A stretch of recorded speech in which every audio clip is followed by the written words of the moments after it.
राधे राधे प्रिय भक्तों।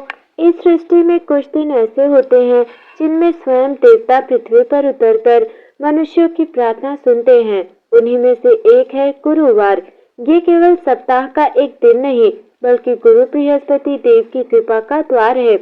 गुरुवार वो दिन है जब टूटी हुई किस्मत भी समझ आती है, जब निर्धन के घर में भी लक्ष्मी की पदचाप सुनाई देती है और जब संतानहीन की सोनी गोद भी भर जाती है। आज हम आपको सुनाने जा रहे हैं गुरुवार की अद्भुत कथा। एक ऐसी कथा जिसमें आस्था है, चमत्कार है और गुरु की असीम करुणा है। ये कथा केवल सुनने की नहीं, जीने और अपनाने की कथा है। बहुत समय पहले की बात है। गंगा और गोमती के बीच बसा था एक समृद्ध नगर। नाम था धर्मपुर। धर्मपुर में नाम भले ही धर्म से जुड़ा था, पर समय के साथ वहां के लोगों ने धर्म, गुरु और संस्कार तीनों को ही भुला दिया था। लोग कहते थे भाग्य में जो लिखा है वही होगा, पर गुरु की शक्ति पर विश्वास करना छोड़ चुके थे। नगर की हालात ऐसे हो गए, किसान मेहनत तो करता पर फसल नहीं होती। व्यापारी ईमानदार था पर घाटा होता था। स्त्रियां व्रत करती थी पर फल नहीं मिलता था। बच्चे पढ़ते पर बुद्धि विकसित नहीं होती। धीरे धीरे पूरा नगर दुख, रोग और कर्ज में डूब गया। इसी नगर में रहता था एक गरीब ब्राह्मण हरिदत्त। हरिदत्त विद्वान था, वेद शास्त्र जानता था, पर गरीबी ने उसकी कमर तोड़ दी थी। उसकी पत्नी सुमित्रा पवित्रता, धर्मनिष्ठ पर अत्यंत दुखी थी। उनका एक ही पुत्र था, नाम था माधव, जो पढ़ने में तेज था पर बार बार बीमार रहता था। हर गुरुवार को सुमित्रा मंदिर जाती और बिना विधि, बिना ज्ञान वो कहती, हे भगवान, बस दुख को दूर कर दीजिए। एक गुरुवार की सुबह नगर में एक वृद्ध ब्राह्मण आए, पीले वस्त्र, शांत मुख, तेजस्वी नेत्र। उन्होंने हर घर जाकर कहा, माता, आज गुरुवार है, गुरु बृहस्पति का व्रत करो, संकल्प लो, जीवन बदलेगा। पर लोगों ने हंस दिया। किसी ने कहा, व्रत से पेट नहीं भरता। किसी ने कहा, गुरु की बात पुराने जमाने की है। जब वे हरिदत्त के घर पहुंचे तो सुमित्रा ने आदर से चरण धोए। वृद्ध बोले, माता, क्या तुम गुरुवार का व्रत करती हो? सुमित्रा ने सिर झुका लिया, करती हूँ, पर फल नहीं मिलता। वृद्ध मुस्कुराए, क्योंकि तुम व्रत करती हो पर गुरु को नहीं मानती। वृद्ध ने कहा, गुरुवार को पीले वस्त्र, नमक का त्याग, केले के वृक्ष की पूजा, सच्चा संकल्प और सबसे बड़ी बात, गुरु का सम्मान। उन्होंने कहा, गुरु बिना ज्ञान अंधा है और गुरु के बिना जीवन दिशाहीन। इतना कहकर वृद्ध ब्राह्मण वहां से चले गए, पर जाते जाते उन्होंने कहा, अगले गुरुवार मैं फिर आऊंगा, तब इस नगर की परीक्षा होगी। उस रात सुमित्रा सो न सकी। उसके मन में पहली बार आशा जागी। उसने मन ही मन कहा, हे गुरु बृहस्पति, अगर आप सच्चे हो तो मैं आपका व्रत विधि से करूंगी। यहीं से कथा एक नया मोड़ लेने वाली थी। उस रात धर्मपुर नगर में कुछ अजीब सा सन्नाटा था। न हवा चली, न कुत्ते भौंके, न पक्षियों ने शोर मचाया। ऐसा लग रहा था मानो स्वयं काल थम गया हो। अगली सुबह गुरुवार था। सुमित्रा सूर्योदय से पहले उठ गई। उसने स्नान किया, पीले वस्त्र पहने, घर के कोने में केले का पत्ता बिछाया। उसके पास ना घी था, ना फल और ना ही मिठाई। बस था तो सच्चा मन, अश्रुओं से भरी आंखें और अटूट श्रद्धा। उसने हाथ जोड़कर कहा, हे गुरु बृहस्पति, मेरे पास देने को कुछ नहीं, पर मेरा विश्वास स्वीकार कीजिए। उसी समय पड़ोस की स्त्रियां इकट्ठा हो गईं। एक बोली, अरे सुमित्रा, व्रत करने से गरीबी चली जाती तो आज कोई गरीब नहीं होता। दूसरी हंसते हुए बोली, तेरा बेटा तो फिर भी बीमार ही रहेगा। पर सुमित्रा चुप रही। उसके मन में पहली बार गुरु पर पूर्ण विश्वास था। दोपहर होते होते माधव की तबीयत अचानक बिगड़ गई। तेज बुखार, बेहोशी, सांस भी धीमी। हरिदत्त घबरा गया। वैद्य आए पर किसी ने आशा नहीं दी। सुमित्रा ने कांपते हाथों से पीले पुष्प उठाए और बोली, हे गुरु, अगर आपने आज मेरी सुनी हो तो मेरे पुत्र की रक्षा कीजिए। और तभी माधव के शरीर से अचानक तेज पसीना निकलने लगा उसका बुखार उतर गया, उसकी आंखें खुली। उसने धीमी आवाज में कहा, माँ, एक पीले वस्त्रों वाले देव आए थे। उन्होंने मेरे सिर पर हाथ रखा। पूरा घर स्तब्ध रह गया। शाम होते ही वही वृद्ध ब्राह्मण फिर नगर में प्रकट हुए, पर आज उनका तेज पहले से कहीं अधिक था। उन्होंने लोगों से कहा, ये तो केवल शुरुआत है। कुछ लोगों ने डरते हुए चरण छुए, कुछ ने अभी भी अविश्वास किया। उसी रात नगर के एक धनवान व्यापारी विश्राम दास के घर में आग लग गई। सोना चांदी सब जल गया। विश्राम दास रोता हुआ बोला, हे ब्राह्मण देव, मैंने गुरुवार का अपमान किया था। वृद्ध ने गंभीर स्वर में कहा, जो गुरु का अपमान करता है वो स्वयं अपने भाग्य को जलाता है। अब नगर में गुरुवार की चर्चा होने लगी। लोग पूछने लगे, व्रत कैसे करें, इसका नियम क्या है, गुरु को कैसे प्रसन्न करना है। पर अभी भी कुछ लोग हृदय से नहीं माने थे। वृद्ध ब्राह्मण ने घोषणा की कि 3 गुरुवार तक जो श्रद्धा से व्रत करेगा उसका जीवन बदलेगा और जो उपहास करेगा उसका पतन निश्चित है। इतना कहकर वे अदृश्य हो गए। सुमित्रा ने प्रण लिया, चाहे कुछ भी हो, मैं तीनों गुरुवार गुरु का व्रत करूंगी। हरिदत्त की आंखों में पहली बार आशा थी। धर्मपुर नगर की किस्मत अब बदलने वाली थी। पहला चमत्कार देखकर धर्मपुर नगर के लोगों के मन में डर और आस्था दोनों एक साथ जन्म लिया। पर जहाँ कुछ लोग श्रद्धा से जुट गए थे, वहीं कुछ के मन में अब भी अहंकार जीवित था। दूसरा गुरुवार आया। सुमित्रा ने पहले से भी अधिक नियम और संयम रखा। उस दिन उसने मौन व्रत रखा, किसी का अपमान नहीं किया और घर आए भिखारी को आधा अन्न दे दिया। उसका मन अब मांगने वाला नहीं, समर्पण करने वाला बन चुका था। नगर में एक स्त्री थी, कुसुमा। धन गहने भरा पूरा परिवार, पर हृदय में घोर अहंकार था। वो बोली, अगर गुरु इतने ही शक्तिशाली हैं, तो मेरे घर क्यों नहीं आते। उसने जानबूझकर गुरुवार को मांस पकवाया और केले के वृक्ष को काटने का आदेश दे दिया। लोग डर गए, पर कुसुमा हंसती रही। उसी दोपहर सुमित्रा ध्यान में बैठी थी। अचानक घर पीले वस्त्रों के प्रकाश से भर गया। एक दिव्य स्वर गूंजा। वत्से, सुमित्रा कांप गई। उसने आंखें खोली तो उसके सामने स्वर्ण तेज से युक्त देवगुरु बृहस्पति साक्षात खड़े थे। पीतांबर, कमंडलू और करुणा से भरी दृष्टि। सुमित्रा रो पड़ी। गुरु बोले, माता, तूने मुझे वस्तु से नहीं, भाव से पूजा है। उन्होंने कहा, तेरा पुत्र दीर्घायु होगा, तेरे घर से दरिद्रता जाएगी और तुझे समाज में मान मिलेगा। पर साथ ही चेतावनी भी दी, अहंकार का फल हमेशा पतन होता है। इतना कहकर गुरु अंतर ध्यान हो गए। उसी शाम कुसुमा के घर में अजीब घटनाएं होने लगी। दूध फट गया, चूल्हा बुझ गया, बच्चे रोने लगे। रात होते होते उसका बड़ा पुत्र बेहोश हो गया। वैद्य आए, मंत्र किए गए, पर कुछ न हुआ। डर के मारे कुसुमा सुमित्रा के पास पहुंची।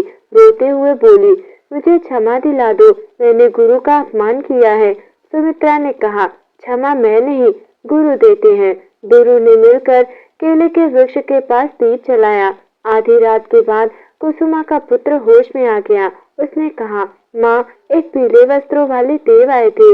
उन्होंने कहा, अहंकार छोड़ दो। कुसुमा भूमि पर गिर पड़ी। अब पूरा धर्मपुर समझ चुका था, गुरुवार केवल व्रत नहीं, गुरु से जुड़ने का मार्ग है। लोग तीसरे गुरुवार का इंतजार करने लगे, क्योंकि कहा गया था, तीसरे गुरुवार सबसे बड़ा चमत्कार होगा। तीसरे गुरुवार से पहले की रात धर्मपुर नगर में कोई सो नहीं सका। हर घर में दीप चले थे। हर मन में प्रश्न था, क्या सचमुच हमारा भाग्य बदलेगा। सूर्योदय से पहले ही नगर की गलियां जाग उठी। आज पहली बार धनी और निर्धन, स्त्री और पुरुष, बालक और वृद्ध सब एक साथ गुरु बृहस्पति के नाम पर पीले वस्त्र धारण किए खड़े थे। नगर का दृश्य स्वर्णिम लग रहा था। नगर के मध्य केले के वृक्षों से सजा एक मंडप बनाया गया। हरिदत्त के वेद मंत्र पढ़े, सुमित्रा ने कथा सुनाई और पूरा नगर बोला, ओम बृहस्पतये नमः। सामूहिक संकल्प लिया गया, आज से गुरु का अपमान नहीं होगा। आज से दान, सेवा और सत्य का मार्ग अपनाया जाएगा। जैसे ही पूजा आरंभ हुई, आकाश में हल्के पीले बादल छा गए, मंद सुगंध फैल गई, पक्षी चहचहाने लगे और हवा में शांति उतर आई। लोग समझ गए गुरु की उपस्थिति है। अचानक आकाश से पीला प्रकाश नगर के ऊपर उतरने लगा। लोगों की आंखों से आंसू बहने लगे। उसी क्षण सूखी नहर में जल बहने लगा। बीमार उठकर बैठ गए। बांझ स्त्रियों की गोद भरने का संकेत मिला। कर्ज में डूबे लोगों को समाधान मिला। पूरा नगर गुरुदेव देव गुरु पुकार उठा। आकाशवाणी हुई, वत्सो, मैं वहां रहता हूँ जहाँ श्रद्धा होती है, ना कि जहाँ केवल दिखावा होता है। जो गुरु का सम्मान करता है उसका जीवन स्वयं मार्ग खोज लेता है। कुछ ही दिनों में खेतों में हरियाली लौटी, व्यापार फला फूला, बच्चों की बुद्धि तेज हुई, घरों में शांति आई। धर्मपुर अब सच में धर्म का नगर बन गया। नगर सभा में सुमित्रा को बुलाया गया। उसे गुरुवार माता कहा जाने लगा, पर उसने विनम्रता से कहा, मैं कुछ नहीं, सब गुरु की कृपा है। उसी रात सुमित्रा को स्वप्न आया। गुरु बृहस्पति बोले, कथा अभी समाप्त नहीं हुई है, अब इसकी परीक्षा आने वाली पीढ़ियों की होगी। और यहीं से कथा ने नया रूप ले लिया। समय कभी किसी के लिए नहीं रुकता। वर्ष बीतते गए। धर्मपुर नगर समृद्ध से अत्यंत समृद्ध हो गया, पर जैसे जैसे धन बढ़ा वैसे वैसे विनम्रता कम होती चली गई। सुमित्रा अब वृद्ध हो चुकी थी। उसके बाल सफेद, पर आंखों में वही गुरु विश्वास। माधव बड़ा होकर नगर का प्रधान बन गया। वो बुद्धिमान था, पर व्यस्त भी। नई पीढ़ी कहने लगी, गुरुवार की कथा तो दादी रानी की बातें हैं। मंदिर अब भी था, पर मन से पूजा धीरे धीरे गायब हो रही थी।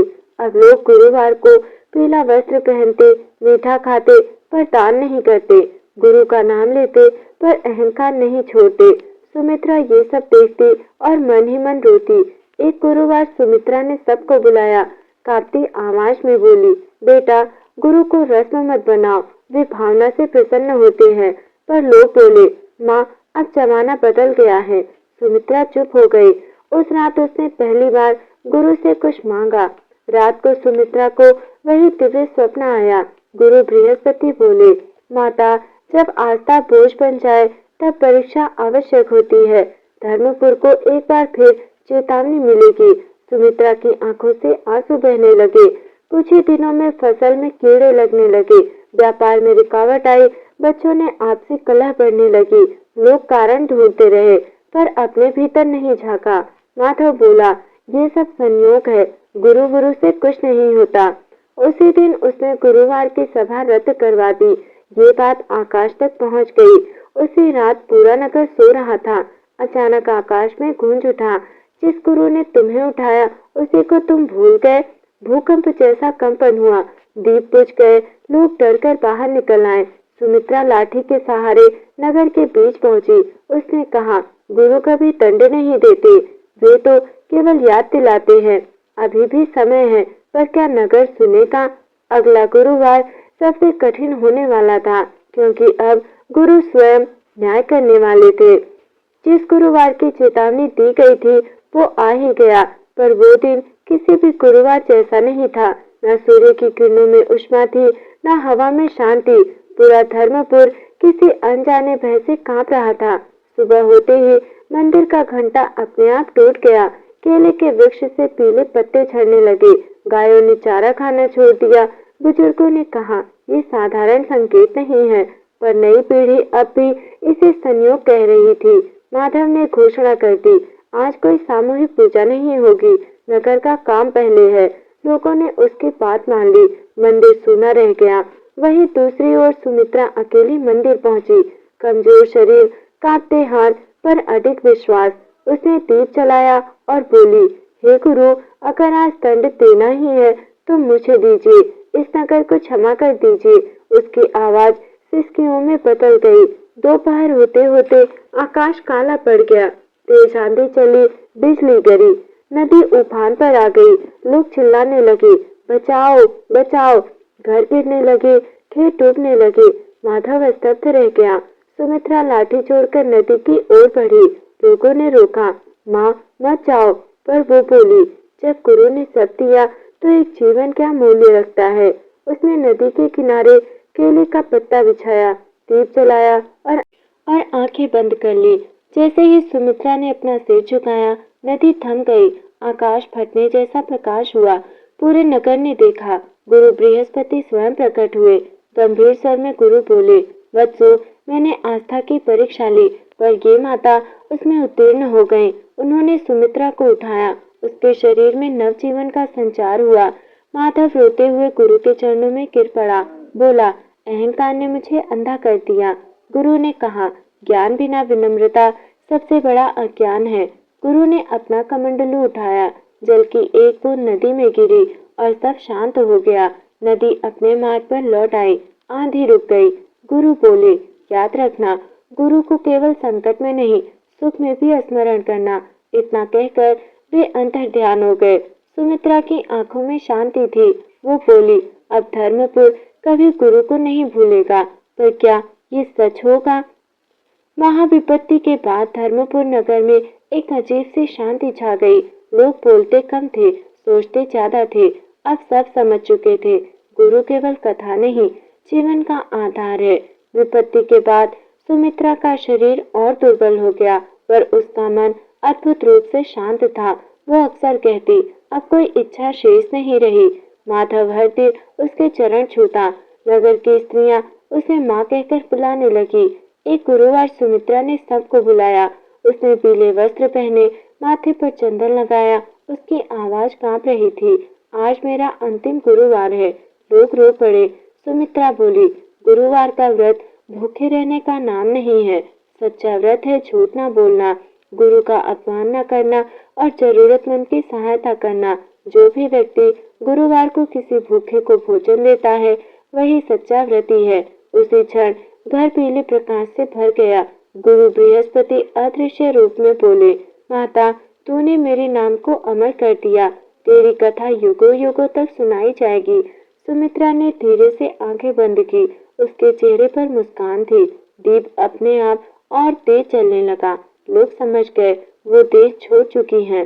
पूरे धर्मपुर ने एक साथ प्रण लिया, गुरुवार को कभी केवल रस्म नहीं बनाएंगे, हर गुरुवार किसी न किसी का दुख कम करेंगे। उसकी समाधि स्थल पर केले का एक पौधा अपने आप उग आया। जो भी वहां सच्चे मन से गया, उसकी मनोकामना पूरी हुई। समय बीता, पीढ़ियां बदली, पर गुरुवार की कथा नहीं रुकी। अब ये कथा आप तक पहुंची है। समय बदल गया। धर्मपुर नगर अब आधुनिक शहर में बदल चुका था। लोग पढ़े लिखे थे, मोबाइल और तकनीक के जाल में उलझे हुए थे, पर गुरुवार का दिन अब भी पुरानी परंपरा का प्रतीक बना हुआ था। गुरुवार का दिन केवल पीले वस्त्र पहनने या फल खाने का नहीं है। ये दिन है ज्ञान अर्जित करने का, अहंकार त्यागने का, सेवा और दान, गुरु बृहस्पति की कृपा पाने का। गुरु कहते हैं, जो मनुष्य गुरुवार को केवल दिखावे के लिए व्रत करता है, उसे फल नहीं मिलता, पर जो मन से करता है, उसका जीवन सदा उज्जवल होता है। आज के समय में भी लोग अक्सर गुरुवार को भूल जाते हैं। व्यापारिक लोग कहते हैं काम में व्यस्त हूँ, छात्र कहते हैं पढ़ाई में टाइम नहीं, घर की महिलाएं कहती हैं बस रस्म पूरी कर ली, पर गुरु की दृष्टि में भाव ही पूछा है। सच्चा गुरुवार व्रत वो है, मन का शुद्धिकरण, झूठ, क्रोध और अहंकार त्यागना, कायिक श्रम और संयम, भोजन और व्यवहार में संतुलन, दान और सेवा, जरूरतमंद की मदद करना, ध्यान और गुरु स्मरण, ध्यान से नाम जाप करना। जब ये 4 गुण पूर्ण हो, तब गुरुवार का व्रत फल देता है। कहते हैं, जो भी व्यक्ति आज भी सच्चे मन से गुरुवार का व्रत करता है, उसका घर सुख समृद्धि से भर जाता है। रोग और कष्ट कम होते हैं, संतान सुख और बुद्धि का विकास होता है, कर्ज और आर्थिक संकट दूर होते हैं। ये चमत्कार सिर्फ कथा नहीं, अनुभवित सत्य है। सुमित्रा की कथा अब भी धर्मपुर के हर गुरुवार को याद की जाती है। बच्चे उसे सुनते हैं, वृद्ध उसे स्मरण करते हैं, नवयुवक उससे प्रेरणा लेते हैं। गुरु की कृपा केवल भौतिक नहीं, मन और आत्मा को भी उज्जवल करती है। आज के समय में गुरुवार का व्रत केवल परंपरा नहीं है, ये जीवन सुधारने का मार्ग है। सुमित्रा की कथा हमें यही सिखाती है कि श्रद्धा और संकल्प ही असली शक्ति है। जो व्यक्ति गुरुवार व्रत करता है, आर्थिक समृद्धि, घर में धन का प्रवाह बढ़ता है, संतान सुख मिलता है, संतान का स्वास्थ्य और बुद्धि बढ़ती है, मान सम्मान मिलता है, समाज में प्रतिष्ठा मिलती है, शारीरिक और मानसिक स्वास्थ्य, रोग दूर होते हैं, आध्यात्मिक बल, मन और बुद्धि में स्थिरता आती है। ये केवल चमत्कार नहीं, यह अनुभव और आस्था का परिणाम है। आज भी जब लोग व्यस्त हैं, स्कूल, कॉलेज, ऑफिस, बिजनेस, घर का काम, मोबाइल और तकनीक, फिर भी गुरुवार को सच्चा व्रत करना संभव है। सरल नियम है, पीले वस्त्र पहने, ध्यान और मंत्र जाप करें, जरूरतमंद को दान दे, अहंकार को त्याग दें। बस यही 4 चरण जीवन को बदलने के लिए पर्याप्त है। कई परिवारों में आज भी गुरुवार व्रत का फल प्रत्यक्ष दिखाई देता है। बच्चों का ध्यान पढ़ाई में तेज होना, घर में शांति और समझदारी, माता पिता का आशीर्वाद मिलना, रोग और कष्ट कम होना। ये चमत्कार हमेशा केवल सच्चे मन से व्रत करने वाले को मिलता है। सुमित्रा की कथा हमें याद दिलाती है, गुरुवार का व्रत केवल भोजन या रस्म नहीं है, ये मन, आत्मा और जीवन की सफाई है। हर गुरुवार जब हम इस व्रत को करते हैं, हम अपने जीवन में सकारात्मक ऊर्जा और गुरु की कृपा लाते हैं। हे भक्तों, सुमित्रा की कथा केवल प्रेरणा नहीं देती, बल्कि हमें वास्तविक जीवन में गुरुवार व्रत का पालन सिखाती है। आज हम जानेंगे कैसे हर घर में सरलता से ये व्रत किया जा सकता है। स्नान और स्वच्छता रखें। गुरुवार को सूर्योदय से पहले स्नान करें, घर और पूजा स्थल साफ करें, पीले वस्त्र पहने। पीला कपड़ा शुभ माना जाता है। पुरुष साधारण पीला कुर्ता, महिलाएं पीली साड़ी या लहंगा पहन सकती हैं। पूजा स्थान साफ रखें। घर के पूर्व या उत्तर दिशा की ओर पूजा स्थल बनाएं। केले का वृक्ष या तुलसी के पास दीपक रखें। व्रत विधि कुछ इस प्रकार है। सूर्योदय के समय दीपक जलाएं। ओम बृहस्पतये नमः मंत्र का जप करें। भोजन का संयम रखें। व्रत में फल, दूध, हल्का भोजन या निर्जला उपवास किया जा सकता है। अहंकार या क्रोध का त्याग अनिवार्य है।